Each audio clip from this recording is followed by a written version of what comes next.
If you are feeling attachment when it comes to your revenue and the money you're making, and maybe you're having some sort of revenue goals and you can just feel the pressure, I want to share with you a hack that I have inside my business and what I teach my clients.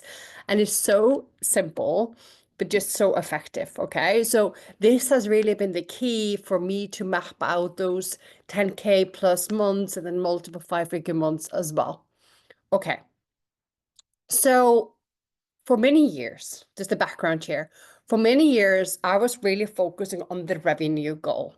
And I really thought the magic was to reach that number. And I was constantly thinking of the number. But what I realized is I felt out of control. I felt the pressure and I felt the uncertainty. And now, when I understood more about energetics and frequencies, it just really made sense because when I feel the attacks and the pressure and the uncertainty, obviously I get more of that and I'm out of control.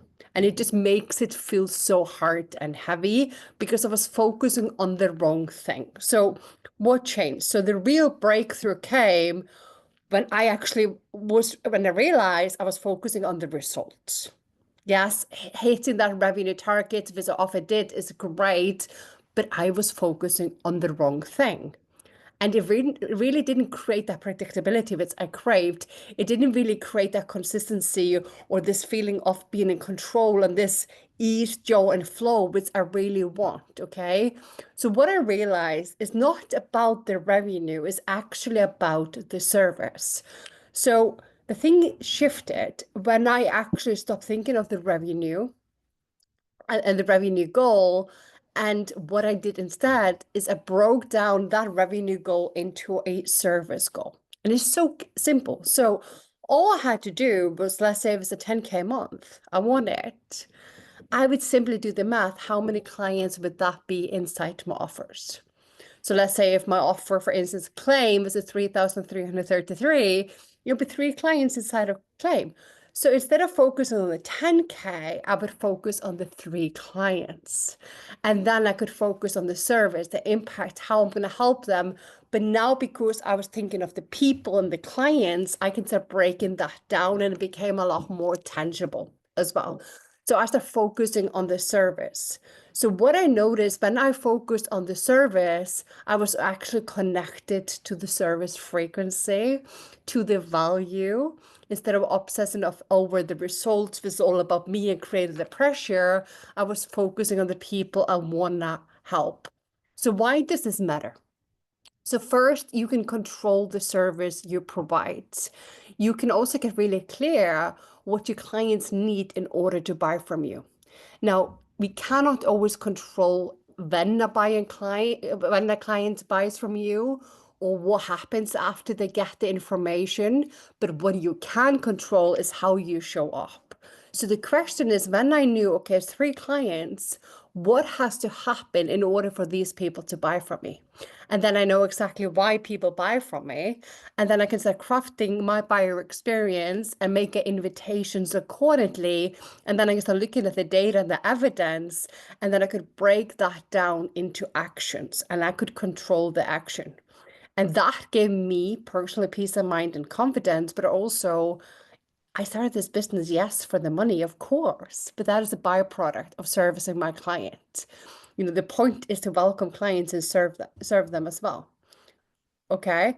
So that's basically what really, really was important for you. So let's have a look at how you do this. So the first step for you is to really look into how much money do you want to make. So let's get clear on the revenue. And then we are going to break this down to your service goal. So I want you to think of one or two of your offers.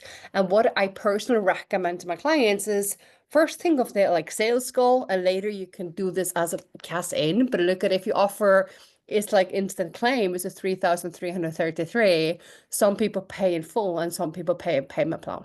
So I just focus on getting the client and then later I look at it because it will add up in banked anyways. And then I ask myself, okay, so what has to happen? Okay, so that is like, why do people buy from me? And I know it. People buy from me because I'm energy. Okay, I need to bring that forward.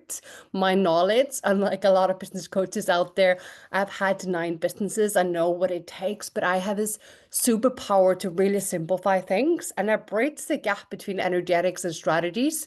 So it's my spin on things, right? So, okay, I can bring that forward. And how do that in my content, but also one of my key thing, which converts the best for me, is the 2 sales systems that I utilize. And I teach my clients three, and I have all of them, but the 2 ones are the best for me. So having a monthly masterclass, I know it converts between 5 to 10%. And what I call courting, which is relationship-based selling. So now I can start reverse engineering that in order to welcome 3 clients. If I have a 10%, you know, yeah, let's say if I even have a 5% conversion rate, if I get 100 people to sign up, I will get, for my masterclass, I will get those 3 clients. So certainly it's not hoping for the clients, it's not focusing on the revenue, but I map out exactly the actions to welcome those clients. So what do you want to do is you want to focus on what you can actually control and those action you can in order to welcome the clients. The money is always going to be the byproduct anyways, okay? So I hope this was helpful. I hope you enjoyed it, but I want you to try it and see what it shifts for you.